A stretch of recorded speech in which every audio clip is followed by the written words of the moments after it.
I never thought I would lose my life at my own birthday party. A warning from the waitress saved me. Sorella's trattoria smelled like garlic and fresh basil, the kind of place where the red checkered tablecloths felt like home and the fairy lights twinkled soft against the brick walls. Charlotte's late summer air drifted in through the open windows, warm and lazy, carrying the faint sound of traffic and laughter from the sidewalk. I sat right in the heart of it all. Nora Bennett, 61 years old, silver streaks woven through my dark hair like moonlight on water. I'd pulled it back in a loose bun. Simple pearl studs in my ears, the ones my late husband gave me on our 30th anniversary. Across the table, Evan grinned wide. My boy, my pride. 35 now, broad-shouldered and easy in his button-down, arm draped around Riley, like they'd been together forever.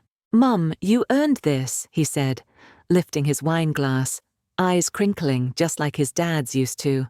My heart did that familiar tug, love so deep it almost hurt. Riley had orchestrated the whole evening, fussing over every detail like a conductor with her baton. She'd called ahead, reserved the corner booth, even picked the playlist, soft Italian crooners humming in the background. I baked it myself. "Mom, your absolute favorite tiramisu," she beamed, voice sweet as the dessert itself, curls bouncing as she clapped her hands. The cake arrived on a silver stand. Layers of espresso-soaked ladyfingers and creamy mascarpone, dusted with cocoa so fine it looked like velvet. Candles flickered on top, 61 of them, though I told her to skip the math. To Mom's endless energy and our perfect little family, Evan toasted again, and we clinked glasses, the sound bright and sharp, like bells ringing in a new year. Laughter spilled out, easy and warm, the kind that makes you believe everything's right with the world. I looked around the table, my chest full. Evan telling a story from work, hands gesturing wide. Riley nodding, touching his arm, her designer blouse catching the light. The way they fit together, the way she'd folded into our lives 5 years ago. Bright and helpful, bringing groceries when I was tired, brewing herbal teas that smelled like chamomile and care. "You're the mum I never had," she'd said once, eyes shining. I'd believed her, I'd welcomed her. I'd given her a key to the lake house, for goodness sake. Then Kayla appeared, mid-20s, warm brown eyes, hair pulled back in a neat ponytail, a tiny lantern tattoo peeking from the cuff of her black sleeve as she balanced plates. She moved like she belonged to the rhythm of the restaurant, quiet, efficient, kind. She set the cake slices down with care, one in front of me, one in front of Riley, one for Evan. As she leaned to refill my water, her fingers brushed mine, quick, deliberate. No accident. A folded scrap of paper slid beside my plate, tucked just under the edge of the napkin. My breath hitched. No one else saw. Evan was mid-story, Riley laughing, head thrown back. I slipped the note under the tablecloth, heart already pounding like a drum in my chest. I unfolded it slow, fingers trembling just a little. "Don't eat that slice of cake." Scrawled in hurried blue ink, no signature, no explanation. My stomach dropped. What? Who? Why? I glanced up fast. Kayla had already stepped back, blending into the bustle near the kitchen, but her eyes flicked to mine for a split second, steady, urgent, like a warning flare in the dark. Panic fluttered up, wings beating hard against my ribs. Doubt crashing in like cold water. A prank. A mistake. Some crazy person. But the words sat there, stark and real. I forced a smile, wide and casual, and looked at Riley's plate. "Oh, honey, yours has way more mascarpone. Look at that swirl. Let's swap. I gotta have that one." Riley giggled, light and unbothered, pushing her plate toward me. "Sure, Mum, whatever you want." She grabbed my slice without a second thought, fork diving in, lips closing around the first bite, like it was pure joy. I lifted my wine glass, hands steady on the outside, shaking on the inside, and sipped slow, watching her chew. The conversation kept rolling. Evan talking about a big client, Riley nodding, dabbing her mouth with a napkin, crumbs clinging to her lower lip. She took another bite, then another, chatting between forkfuls, completely oblivious. I sat there, wine untouched after that first sip, mind spinning like a top. Why the note? What was in that cake? Who was Kayla?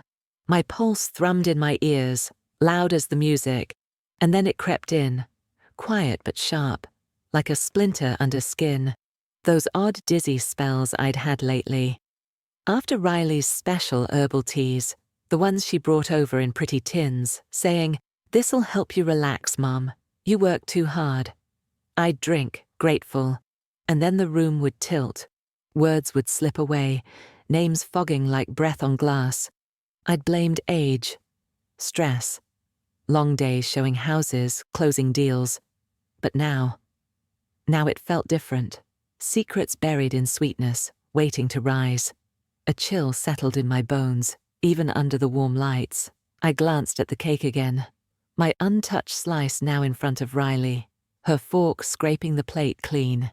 She smiled at me, eyes bright. "So good, right?" I nodded, throat tight. Evan laughed at something on his phone, showing Riley a meme. The world kept moving, but inside me, everything had stopped. Confusion, dread, a whisper of something darker, coiled and waiting. I folded the note smaller, until it was a hard little square in my palm. My lifeline, my warning, my truth maybe. I didn't know yet. But I knew one thing, clear as the candlelight flickering between us. I wasn't eating that cake, and whatever came next, I'd face it, head on. Those 5 minutes after the swap felt like an eternity wrapped in cotton. The accordion played on, a jaunty little tune about amore that now sounded like a cruel joke. Evan leaned back in his chair, loosening his tie, recounting how his client had tried to pay for a lakefront listing with a 1952 Mickey Mantle rookie card. "Can you believe the guy? Thought I'd take it in trade." He laughed, slapping the table. Riley's giggle tinkled like wind chimes, high and bright, her fork twirling another generous bite of what should have been my tiramisu. She chewed slowly, eyes half closed in bliss, cocoa dusting her lower lip. Mom, you've got to try this batch. It's my best yet," she said, dabbing the corner of her mouth with the red napkin. I smiled, thin and automatic, wine glass cool against my fingers, but my gaze kept sliding to her plate, to the way the mascarpone melted on her tongue. The fairy lights shimmered overhead, casting soft halos on the checkered cloth. A couple at the next table raised their glasses in a quiet toast. Someone's baby cooed from a high chair. Everything looked normal, safe, perfect. Then it wasn't. Riley's laugh hiccuped, cut short. The fork slipped from her fingers, clattering sharp against the porcelain plate, cocoa powder puffing into the air like dark smoke. Sweat bloomed sudden and shiny along her hairline, trickling down her temple. Wait, something's wrong," she rasped, voice thin as paper. Her hand flew to her chest, fingers clawing at the silk blouse, bunching the fabric as if invisible hands squeezed her heart. Her face drained, ghost white, lips tinged blue. She gasped, a wet, desperate sound that sliced straight through the restaurant's cozy hum. Eyes bulging wide, she stared at me, at Evan, at nothing, panic flooding those perfect curls. She slumped forward, hard, elbows smacking the table with a thud that rattled the silverware. The wine glass toppled, red liquid spilling like blood across the checkered cloth, then shattered on the tiled floor, shards skittering under chairs like broken promises. Illusions cracking, right there in front of me, loud as gunfire. Evan shot up so fast, his chair screeched and toppled backward. "Riley! God, Riley, baby, no!" he bellowed, voice cracking raw, arms lunging to catch her before her forehead hit the plate. Her body sagged, heavy and limp in his grip. curls spilling over his forearm. Diners gasped, forks frozen mid-air. A woman 2 tables over shrieked, hand over mouth. Phones flashed, white lights popping like paparazzi at a car crash. The accordion faltered, then died. The room exploded into chaos, voices rising in a frantic chorus, someone yelling for a doctor, a child starting to wail from a high chair near the window. Kayla was there in a heartbeat, apron fluttering like a flag in a storm. She dropped to one knee beside Riley, face arranged in perfect feigned shock. Eyes wide, mouth open, but her hands moved fast, practiced, checking pulse at the neck. Yes, Sorella's on Tryon Street. Woman in her 30s collapsed.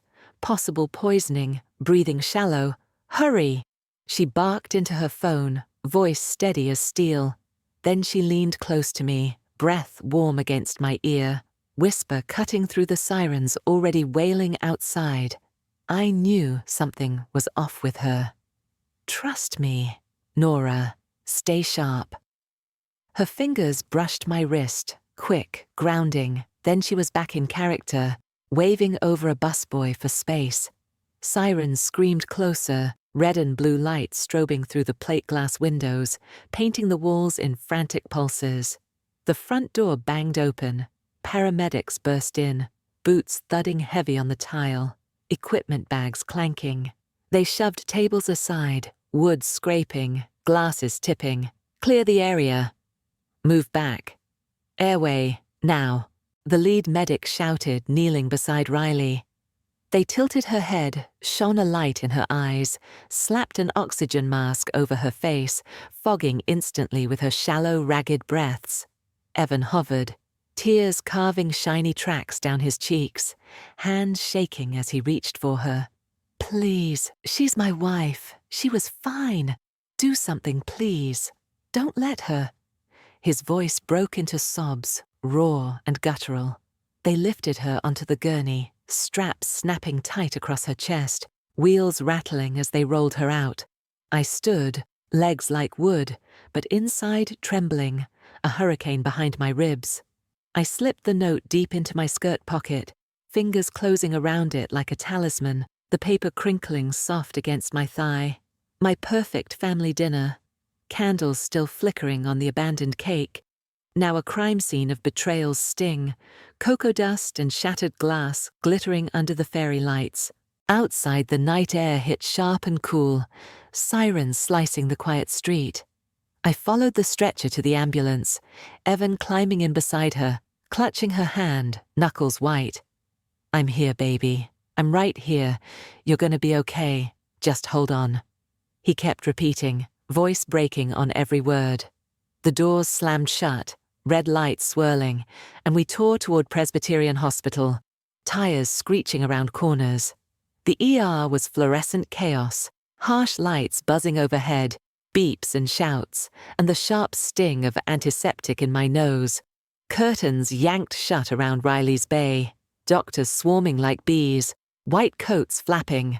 I stood in the hallway, back pressed to cool tile, the note burning a hole in my pocket. A detective approached, badge glinting under the lights, notepad ready.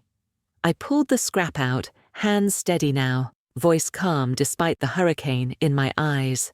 This came right before she collapsed. Slipped to me by the waitress.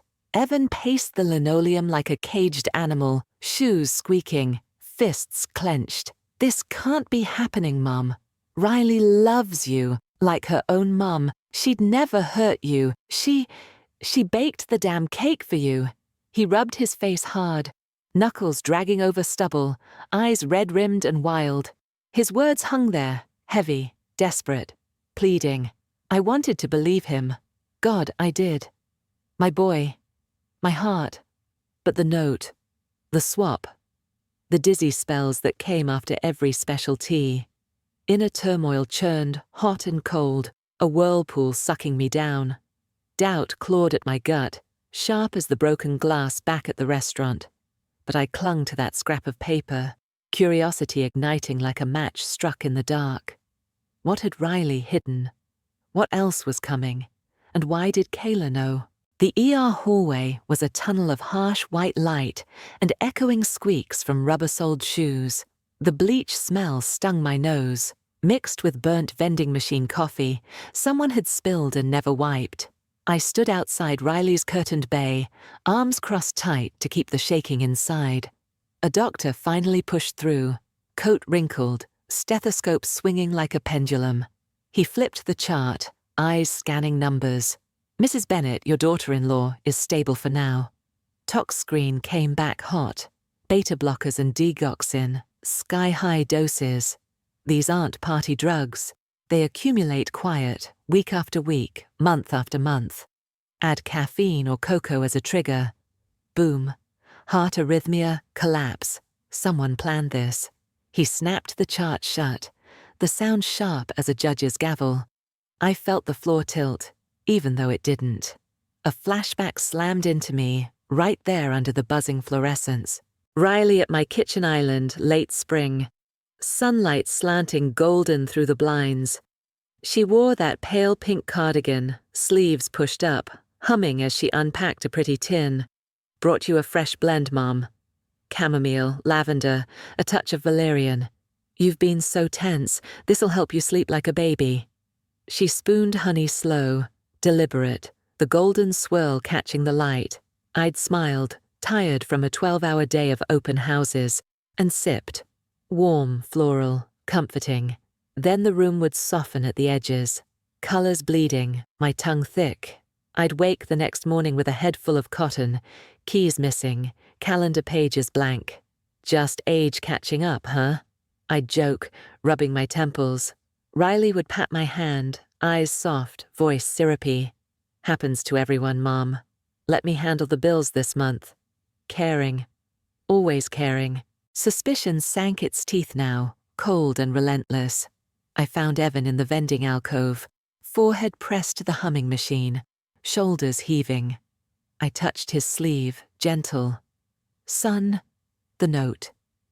Kayla slipped it to me right before everything. "Don't eat the cake." I swapped our plates. If I hadn't. His face crumpled like wet paper in rain, eyes wide, mouth working soundless. You think Riley tried to?" "No, Mom, no. She baked it for you." He backed up a step, palms open, pleading, voice cracking on every word. His pain was a knife, but the seed was planted, dark and stubborn, rooting deep. Police corralled Kayla in a side room, door cracked just enough for voices to leak. I hovered outside, ear to the gap, heart thudding. Names Kayla Ortiz. Final year nursing student, volunteer coordinator with Elder Watch Charlotte. I recognized Riley Bennett. Same polished smile, same helpful daughter-in-law routine. From the Kowalski case last spring. Elderly aunt, slow poison via health tonics, inheritance worth $2 million. Same exact MO. Beta blockers, digoxin, gradual confusion, then the big dose. Aunt died thinking it was dementia. Riley walked with half the estate. Kayla's voice was fierce, purpose blazing like a torch. My stomach lurched so hard, I pressed a hand to the wall to stay upright. Investigators moved fast. Harold Pike, slick suit, slicker smile, hair gelled back like a used car salesman. Riley had pushed him on me 6 months ago at a family planning lunch. "Mom, you need proper estate planning. Harold's the best. He specializes in transitions." Transitions, the word tasted sour now. They pulled his files from the firm's server. Power of attorney drafts, dated during my foggiest weeks, my signature shaky, loops uneven, witnessed by Riley and a notary who conveniently worked in Pike's building. Typed at the bottom, neat and clinical. Mental decline noted. Client reports frequent memory lapses, disorientation. Decline. Like I was already fading into a corner of my own life. Anger simmered low in my belly, then boiled over, hot and righteous. Their words were poison, dripping slow like honey from a tainted comb. Sweet on the surface, lethal underneath, coating every mom and let us help, until I couldn't tell care from cage. Family perfection, cracked wide open, shards everywhere. Another flashback. Me at 2 a.m. Kitchen table buried under listing contracts and cold coffee. Evan asleep upstairs in his Spider-Man pajamas. I'd rub red eyes. Push through another offer. Because private school tuition didn't pay itself. Dreams of painting in Provence, of quiet mornings with canvas and café au lait, shelved for his college fund, for orthodontist bills, for the lake house summers I funded by skipping my own vacations. Sacrifice, sacrifice, sacrifice. Whispered like a prayer, now repaid with slow murder in teaspoons of tea. I slipped into the chapel off the ER, empty pews and flickering votives casting long shadows. Knelt, not to pray, but to vow. Hands clasped tight, knuckles white. I won't be the frail widow they paint. I won't fade quiet into their story. I'll uncover every shadowed lie or die trying.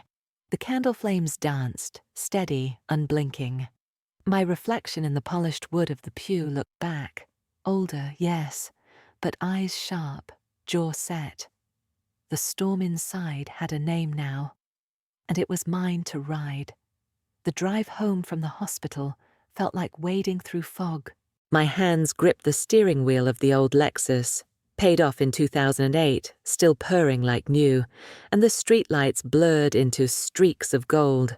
Sharon Lane looked the same. Manicured lawns, porch lights glowing, the big maple out front dropping early autumn leaves across the driveway. But when I stepped inside, the house was hollow. No Evan bounding down the stairs, no Riley humming in the kitchen. Just the faint scent of lemon polish, and the tick of the grandfather clock I'd bought at auction the year Evan started kindergarten. I kicked off my flats, left them crooked by the door, and padded straight to the office at the back of the hall. The room still smelled like cedar and printer ink. I flicked on the desk lamp, warm cone of light over the oak surface, and yanked open the bottom drawer marked Household. Manila folders spilled like confetti. Mortgage statements, insurance renewals. The thick one labeled Bank Current. I spread the last 8 months across the desk, pages fanning like playing cards. My eyes burned from hospital fluorescence, but I forced them wide, scanning line by line. March 14th, $4,200 transfer to R. Bennett, groceries and MSC. April 3rd, $6,800, home maintenance, roof inspection. May 19th, 30 was 100, medical copay assistance. I never authorized a single one. My signature sat at the bottom of each form. My name, yes, but the loop's too round. The N in Nora wobbly, the tail on the Y drifting upward like it was drunk. I'd been dizzy that week in March, head swimming after Riley's soothing peppermint tea.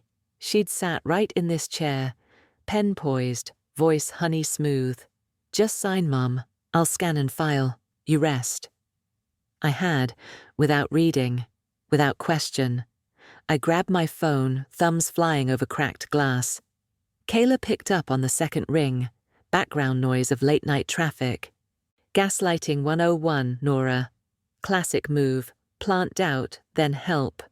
She'd say, "You're imagining things, right?" after every fog spell. "Make you question your own memory?" I exhaled, shaky, the pieces clicking like tumblers in a lock. Yes, every single time.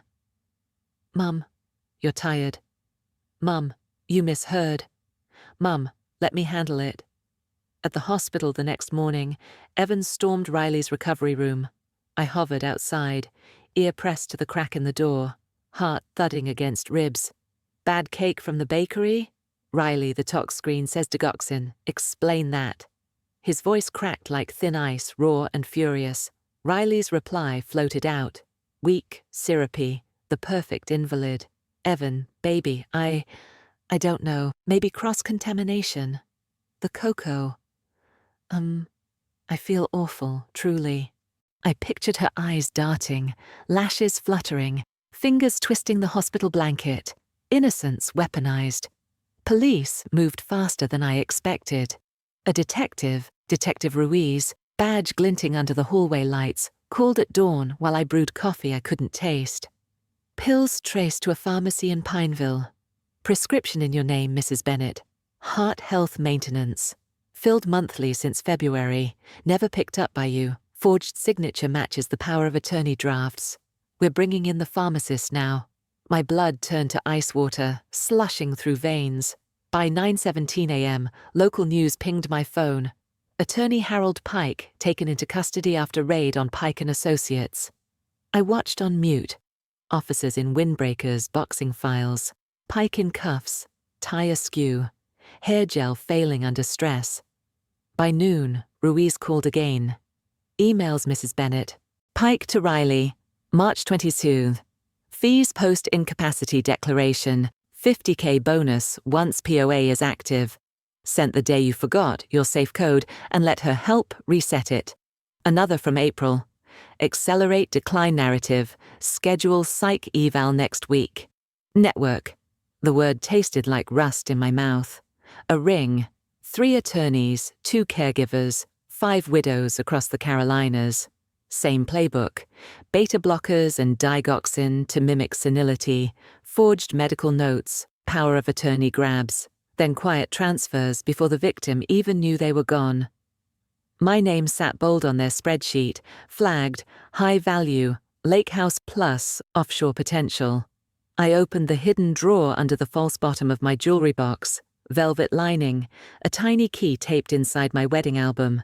Inside, passcode protected USB, printed statements folded neat, 7 figures, Cayman accounts, dividends from properties I'd flipped in the early 2000s before Evan could spell mortgage.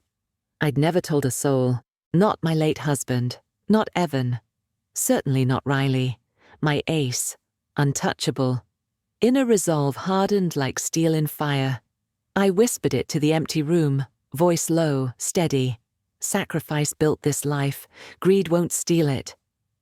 Beach vacation memories flickered. Evan at 8, bucket hat crooked, sandcastles taller than he was. Me snapping photos while skipping my own Paris trip to cover the rental. Faded now, replaced by Riley's smile over steaming mugs, eyes calculating behind the concern. My phone buzzed on the desk. Riley. I let it ring twice, then answered, voice trembling just enough. Come visit, Mom. I'm home tomorrow. I'll make your favorite tea. Chamomile lavender, extra honey. We'll sort this whole mess, I promise. Voice silk over steel, invitation laced with venom, sweet as the poison she'd brewed. Cliffhanger coiled tight in my chest, a spring ready to snap. I pressed the phone to my ear, let my breath hitch. I'd love that, sweetheart.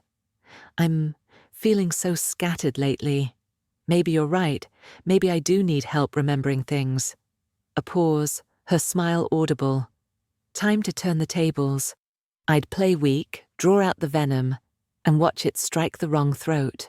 The cafe sat tucked behind a used bookstore on Park Road, the kind of place where the espresso machine hissed like an old cat, and the mismatched wooden chairs creaked under every shift. Sunlight slanted through dusty Venetian blinds, striping the scarred oak table in golden shadow. I arrived first, ordered a black coffee I didn't taste, and claimed the corner booth where the vinyl seat had split and someone had patched it with silver duct tape. Kayla slipped in 5 minutes later, hair scraped into a tight ponytail. Nursing student scrubs traded for dark jeans and a hoodie the color of storm clouds. She slid a manila folder across the table, corners crisp. Detective Ruiz followed, trench coat folded over one arm, badge clipped to his belt like a quiet threat. We kept voices low, coffee cooling untouched. Kayla tapped the folder open. Inside, floor plan printouts of Pike's office, a tiny mic diagram, timelines in her neat block handwriting. Sting outline, Nora. We stage a legal review tomorrow, 10 a.m. You play forgetful, ask the same question twice, 3 times. Riley will coach Pike, they always overcorrect. Recorder in your purse, live feed to my phone in the van, 1 clear admission, and Ruiz moves. Ruiz nodded, sliding a warrant draft across. Fully legal, court approved. We just need them to say the quiet part loud. I traced the mic sketch with a fingertip, smaller than a matchbox. My pulse steadied. This was real. I left the cafe and drove straight downtown to Elizabeth Avenue. Windows cracked, so the October air could slap me awake. Margaret Cho's firm occupied the third floor of a renovated textile mill, exposed brick, glass walls, the faint smell of lemon polish and fresh toner. She met me at reception, silver bob razor sharp, eyes like obsidian behind rimless glasses, handshake firm enough to bruise. Revocation of POA, effective 3:47 p.m. today. I've already filed with the clerk. Offshore accounts remain sealed. No mention in any pleading. Pike's drafts are shredded by sunset. She spread the tainted documents like autopsy photos, red pen tapping each forged signature. I signed the revocations where she pointed, ink flowing black and final. Trust earned in 10 minutes flat. Back home, the house still echoed. I locked the front door, set the alarm, and practiced frailty in the long hallway mirror. Shoulders rounded, hands clasped loose at my waist, voice pitched high and trembling.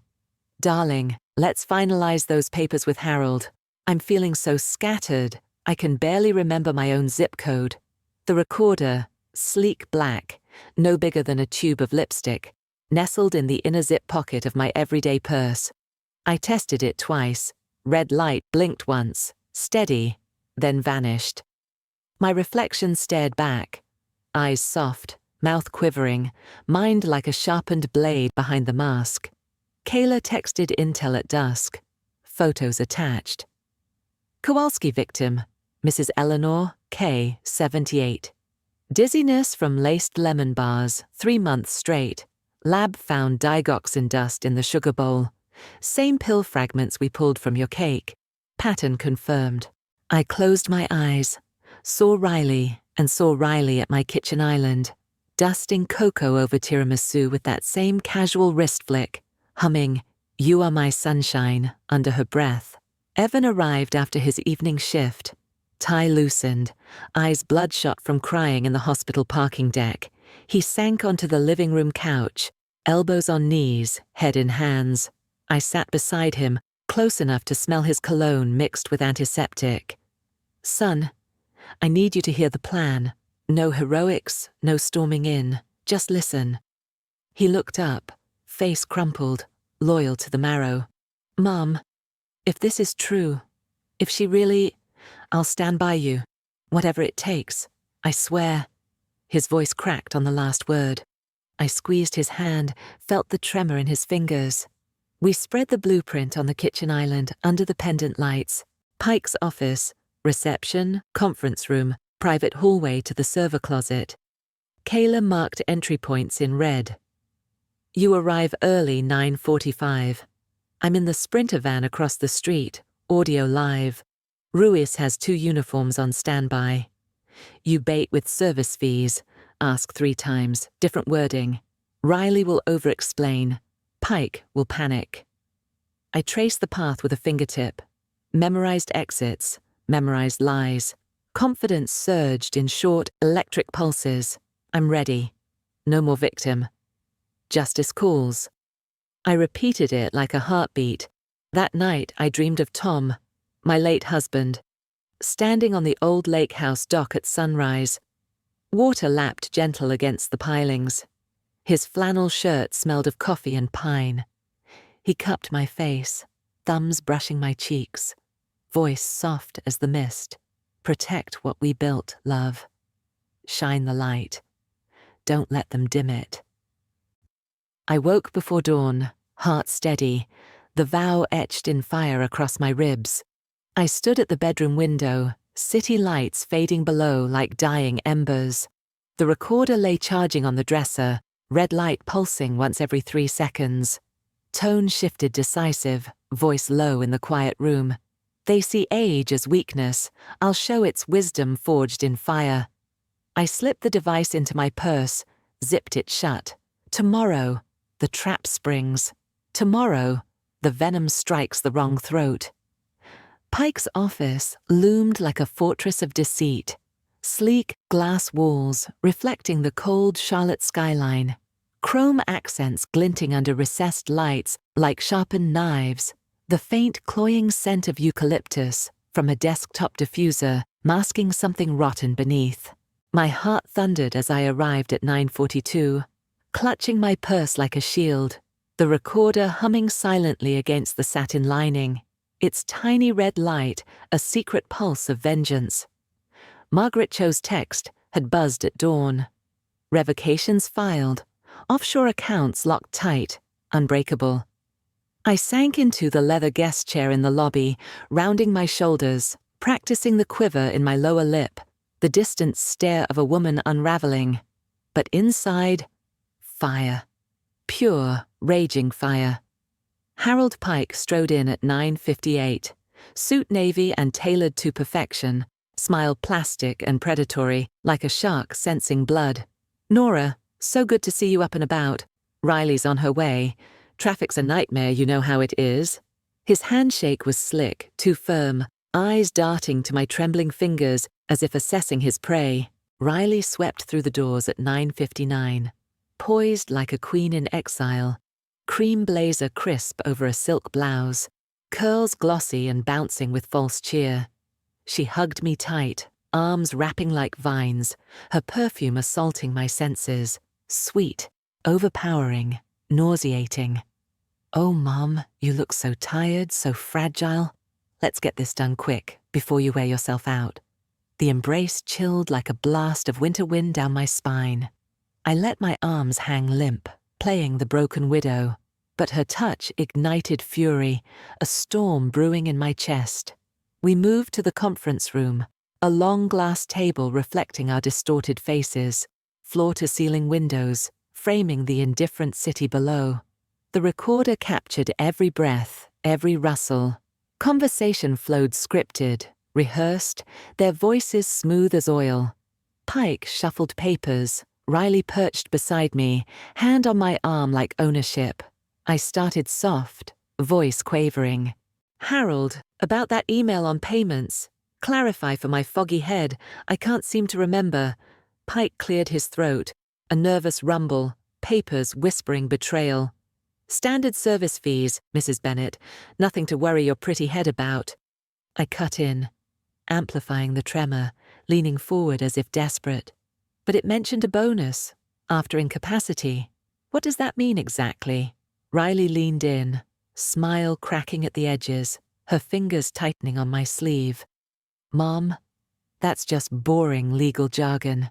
The decline bonus kicks in once the assessment confirms your mental slip, and then..." She froze mid-sentence, eyes widening in horror, realizing the slip that doomed her. Pike's face blanched to ashen grey, sweat beaded at his hairline, rolling down like tears of guilt.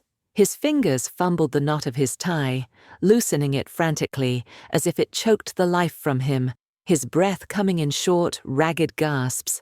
The recorder devoured every damning syllable, every stutter. Somewhere in the bowels of the office, a compliance alert pinged shrilly on Pike's server. Unauthorized deletion attempt detected. Red flags exploding across the screen. His laptop flashed crimson. He lunged for the keyboard with a guttural curse, fingers slamming keys in panic. Too late. The trap had sprung. Doors burst open with a thunderous crash, glass rattling in frames.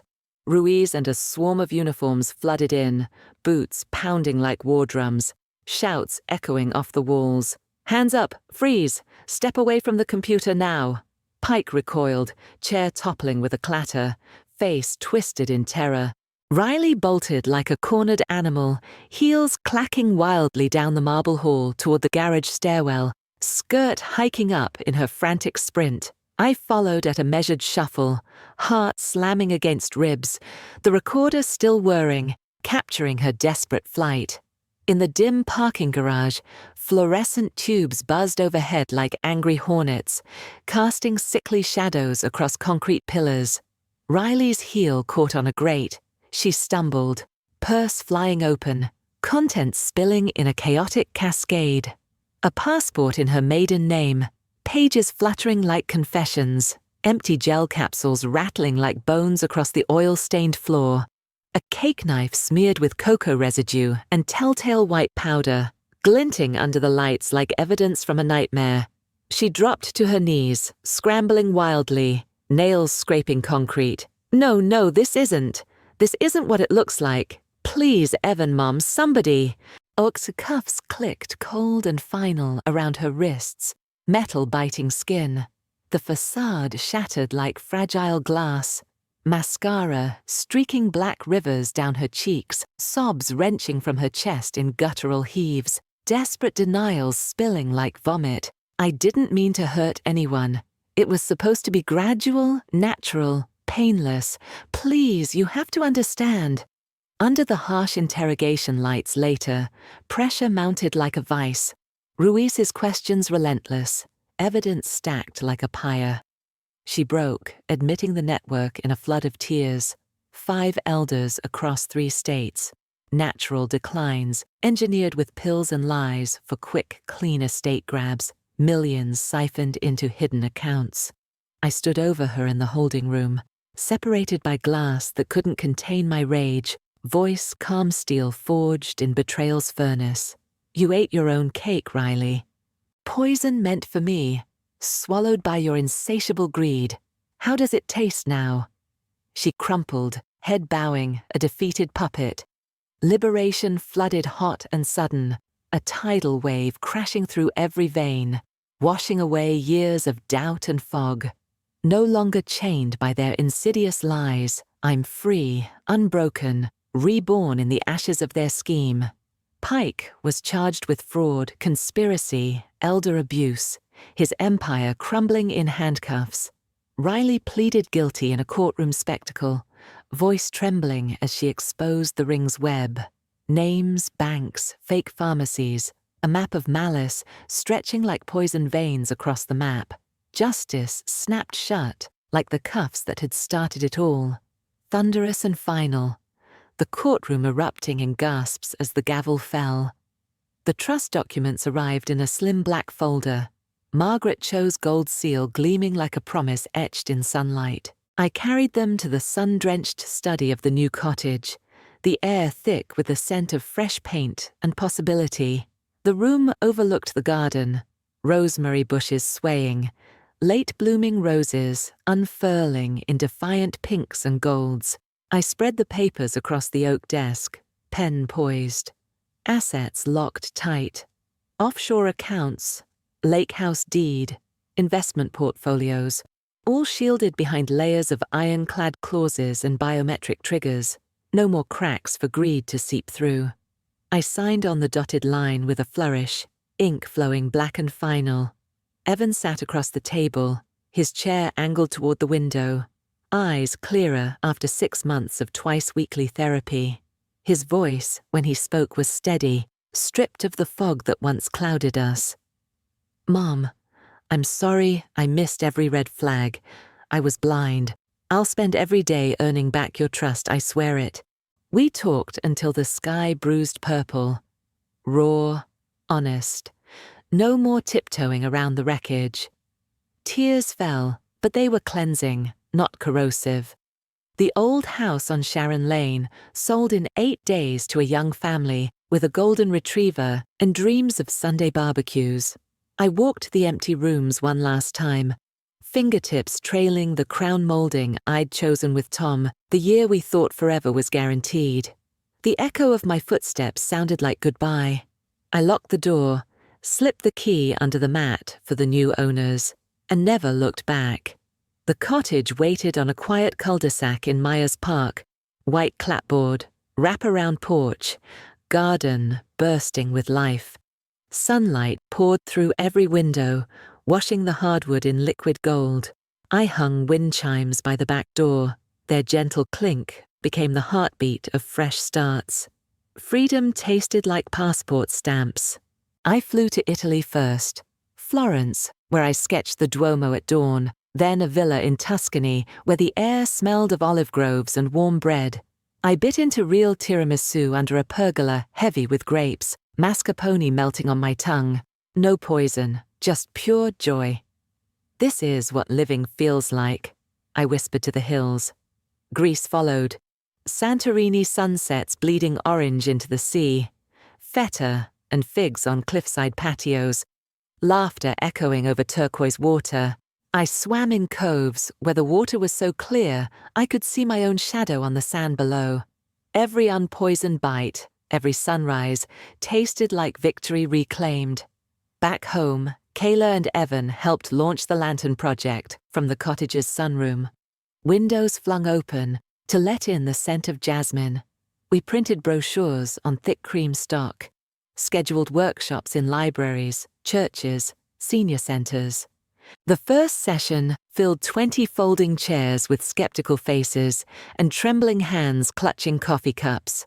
I stood at the front, lantern pendant warm against my collarbone, voice strong. The cake was a warning. Truth was the cure. You are not crazy. You are not frail. You are the light they tried to dim. Hands shot up. Stories spilled like floodwaters, eyes widened in recognition. One woman clutched my sleeve afterward. "My daughter-in-law brings health shakes every Sunday." I thought I was losing my mind. We saved her that week. Impact grew like wildfire across the Carolinas. 2 families came forward within a month. A widow in Raleigh spotting digoxin dust in her caregiver's brownies after our checklist. A grandfather in Asheville catching forged checks when the helpful aide suggested selling his coin collection. Both saved, both breathing free, both calling to thank a stranger named Nora who refused to stay silent. Forgiveness came measured, deliberate. I sent Evan to therapy, kept Sunday dinners on the cottage porch, let him rebuild brick by brick with honesty and presence. Riley's letters from prison, pleading, tear-stained, folded into tiny desperate squares, went straight to the shredder without a second glance. Mercy has limits, and mine stopped at betrayal. At night, I sat on the porch swing, wine glass cool in my hand, stars sharp overhead like scattered diamonds. The wind chimes sang soft, philosophical, close-settled, gentle around my shoulders like a shawl.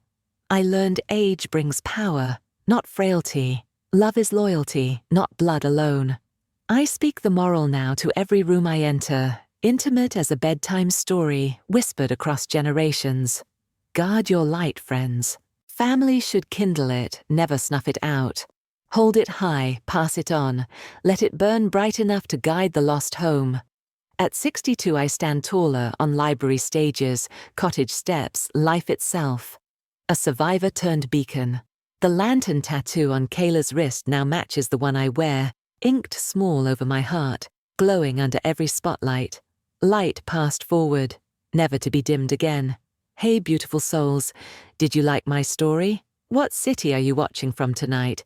Drop it in the comments below. I read every single one.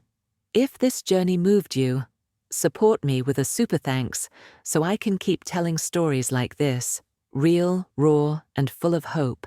Thank you so much for your amazing support. It means the world. I look forward to your comments, your stories, your light.